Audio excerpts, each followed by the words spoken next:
all going to be in the same outfit because I just put Hazel to sleep and I'm filming as many as I can before she wakes up. So we'll see what happens.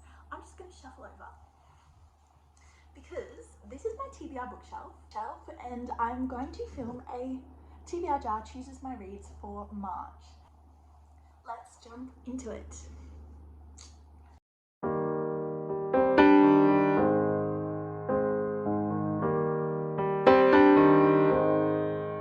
Okay, I'm going to choose 10 books for my TBR. Keeping in mind that I also don't know what my March book club pick is going to be, and so that's going to add a book, and I'm not actually expecting to read all of these books in March, so it's just giving me a smaller selection to choose out of when it comes to picking my next read. Alright, in my jar you may be wondering, why is there pink and white notes? I will tell you right now. The pink ones have the title of the books. The white ones have like a prompt, like an author's name that I can't pronounce is that prompt. So if I get a pink one, it's going to give me the name of the book. If I get a white one, it's a prompt. Let's have a look what our first one is going to be.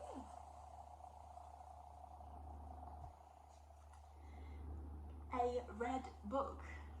Okay. My red section is here. I have to think about this carefully because I have the Boys of Tommen series in here, which I'm not looking at starting. And I've got the Crescent City series in here, which I'm not looking at starting. So I think it's going to be this one, Cassandra Clare, Swordcatcher. I haven't ever read a Cassandra Clare novel before, which I'm actually debating putting the whole Shadowhunters world onto my TBR, but that's a big commitment and I'm just not sure. So I decided I would pick up this book and start with this one because this is a new series, first book in the series, and I thought it's a good place to start with Cassandra Clare because I don't want to commit myself to like a 20-book series right now. I'm not sure what this book is about, so let's read the blurb and find out together. One was raised to rule, one was trained to die. In the vibrant city-state of Castellane, Kell is an orphan, stolen from his impoverished old life to enter a new one of luxury and peril. He's to become Prince Connor Aurelian's body double to shield the prince from all dangers. As his sword catcher, he and Connor will become as close as brothers, yet Kell lives for one purpose, to die for Connor. Lancaster is an Ashkari physician, part of a community ostracized for its rare magical abilities, but a failed assassination attempt pulls her and Kell together and into the web of the mysterious rag-picker king who rules Castellane's criminal underworld.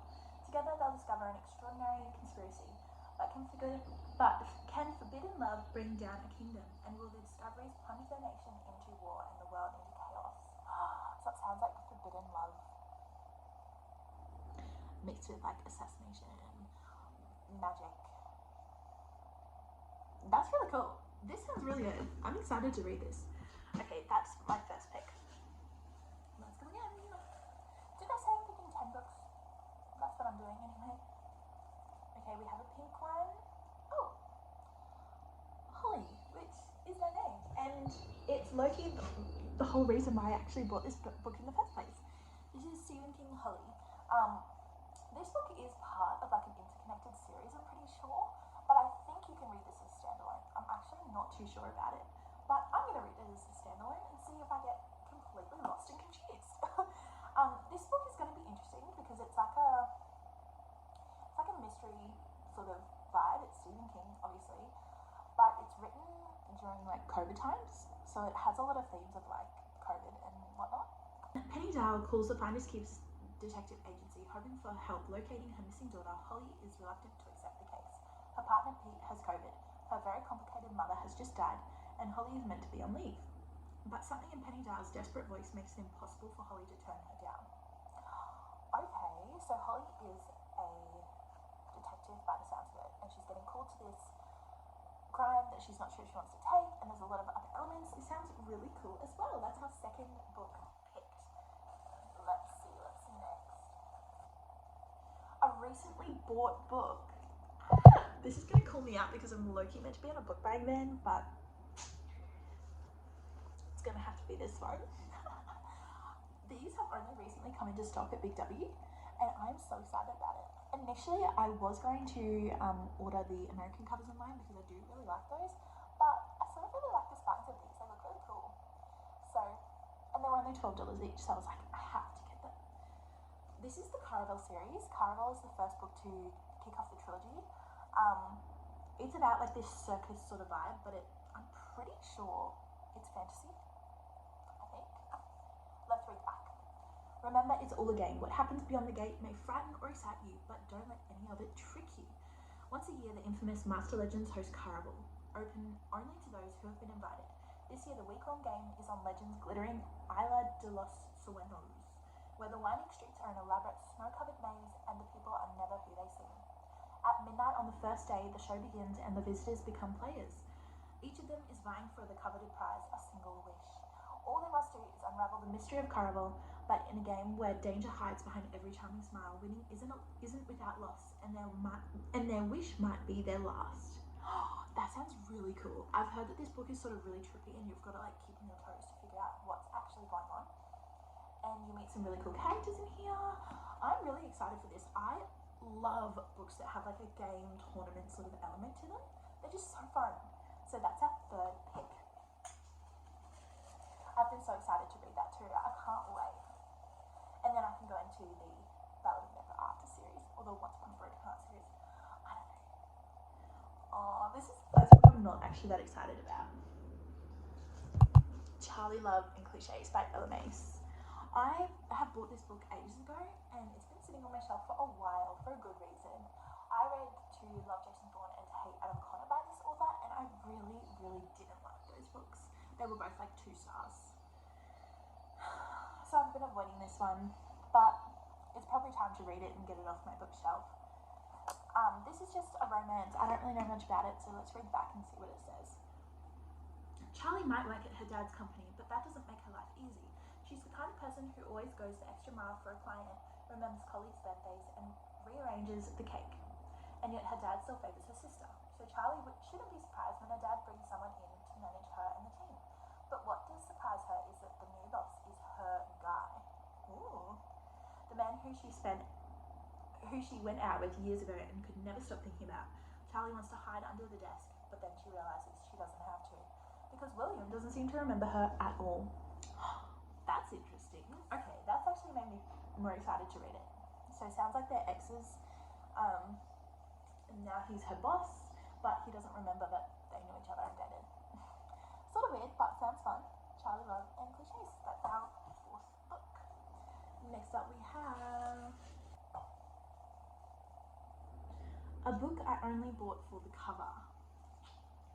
I think I know what this one's going to have to be, but let's see.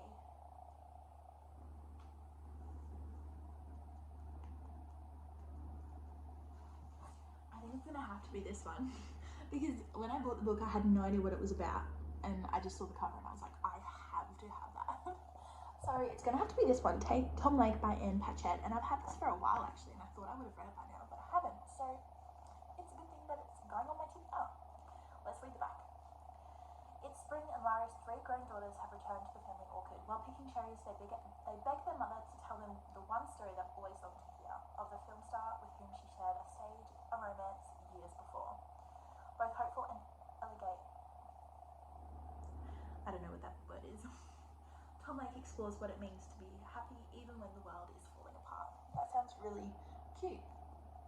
I hope it's good. I really hope it's good. We'll see. Tom Lake by Anne Patchett is book number 5. We're halfway through. I'm really trying to get white ones because they're fun. Close eyes and choose a book blindly. What? This one could go really wrong.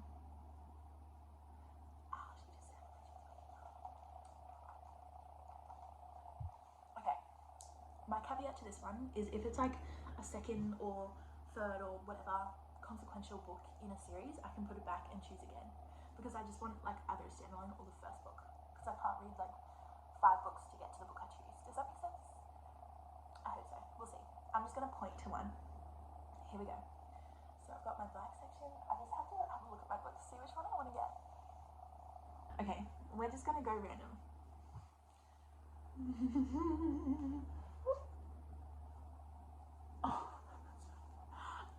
Love in Other Words by Christina Lauren. This is another book that I've been avoiding so much because a lot of people like it, and I've just never like wanted to read it just in case I don't like it.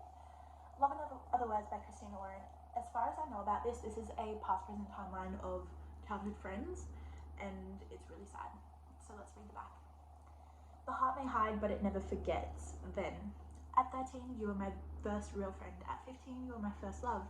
At 18, you were my everything. We were about to take on the world together until one mistake shattered our future. Now, I'm about to marry a safe man who will never touch my heart, whose loss would never break me. He doesn't really need me, and that's how I like it. Until one day, I returned around in a coffee shop, and there you were. It's been 11 years, and nothing has changed. I don't know how to forgive you, and worse, I don't know if I can resist you. That sounds heartbreaking, but really nice. Why do I always already feel bad for her, like, fiance presently, because she doesn't care about him? But I'm a bit nervous because it says, I don't know how to forgive you. The one thing in books is if there's like a cheating trope, that's it, like DNF straight away. So I hope it's not a cheating trope. Okay, that's book number 6, Love in Other Words. That was a fun poem. I liked that one. Scary though. Okay, we have a pink one. Ooh, Light Luck. Oh my gosh, where is this one? Light Luck by Alex Astor. I've been really excited but nervous to pick up this book. I've sort of been wanting to for ages, but I just haven't. I love the cover. It's like a matte cover, and it's like really cool. I like it, and it's got cool illustrations on every page too. Okay, I'm pretty sure this is like all the characters are on an island, and there's some sort of competition going on. So let's read the back. Welcome to the Centennial. Every 100 years, the island of Light Luck appears for only 100 days to host a deadly game, where the rulers of 6 realms fight to break their curses and win unparalleled power. Each ruler has something to hide. Each curse is uniquely wicked. To break them and save themselves and their realms, one ruler must die. To survive, either crown must lie, cheat, betray, even as love complicates everything. That sounds really, really good.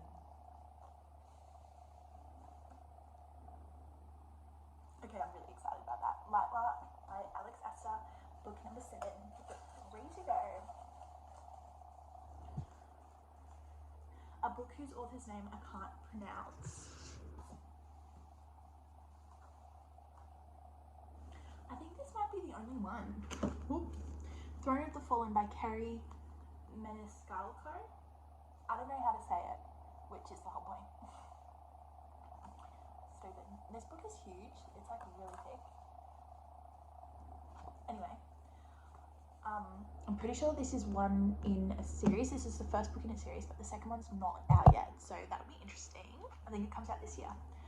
The back says, a wicked prince, the Prince of Envy, has never claimed to be a saint, but when a cryptic note arrives at his demon court, signaling the beginning of a deadly game, he knows it will take more than a hint of sin to win.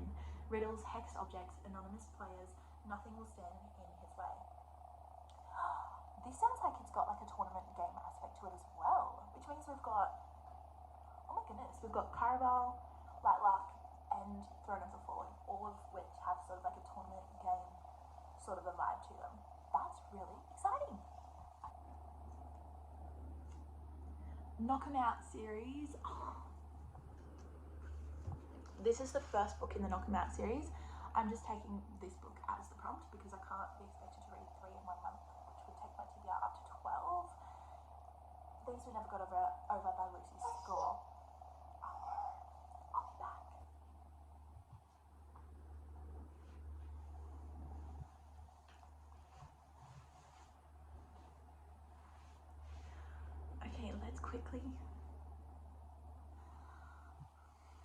let's quickly finish this video. We've only got one more book after this one. I'm just hoping I can get it done before she wakes up. So, our 9th book for the month is called Things We Never Got Over by Lucy Score. This is the first book in the Knock 'em Out series. Let's read a little snippet on the back. Unless you count his Basset hound, Waylon, Knox doesn't tolerate drama, even when it comes in the form of a stranded runaway bride.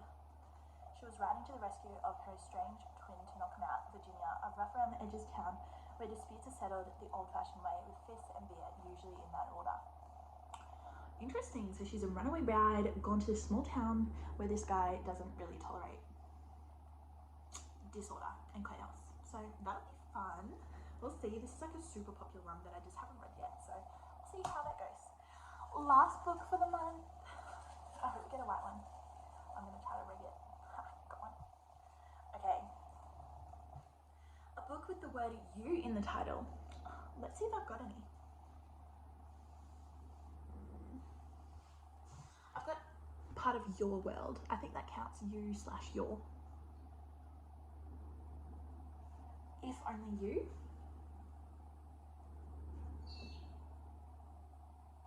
Set on you.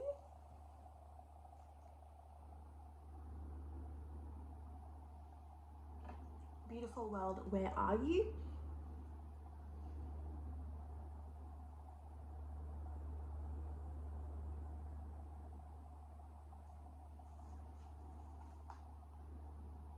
I think I'm going to go with this one, A Life Without You by Katie Marsh.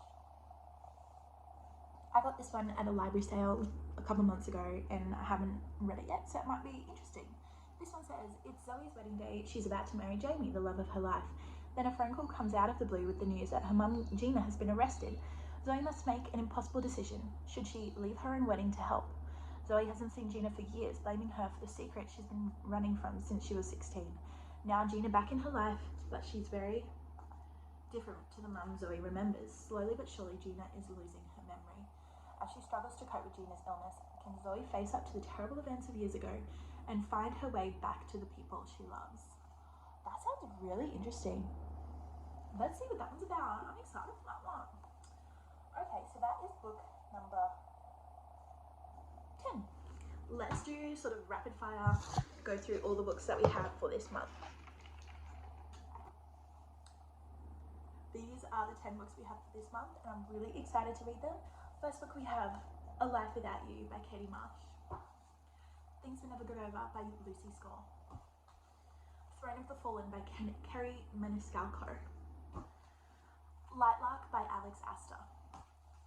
Love in Other Words by Christina Lauren. Tom Lake by Anne Patchett. Charlie Loving Clichés by Ella Mace. Caraval by Stephanie Garber. Holly by Stephen King. And last one, Swordcatcher by Cassandra Clare. So with that being said, those are the 10 books on my TBR for this month. And just remembering I have to add the book club pick for the month, and I'm probably not expecting to read every single one, but we'll see which ones I do get to. With that being said, thank you guys, and I will see you in my next video. Bye!